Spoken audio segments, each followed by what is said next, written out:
piso nga sa dahon. Ang laki naman ng dahon mo. Dito lang yan. Layo mo yung dahon mo. Malinis pa yan? Opo.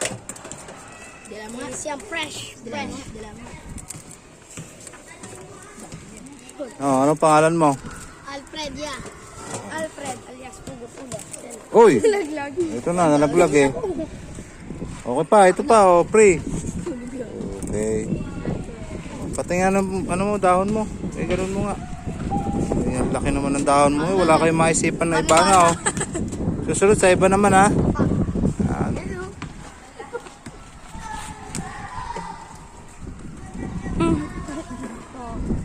Mariwan. Yan, mga idol, oh. 5 piso, hadahon. Thank you, yeah.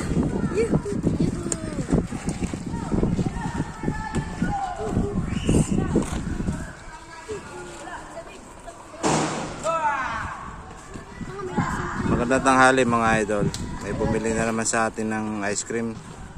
Ginaya na naman yung nakaraan. Sa dahon na naman mga idol. Yan, ito siya, oh.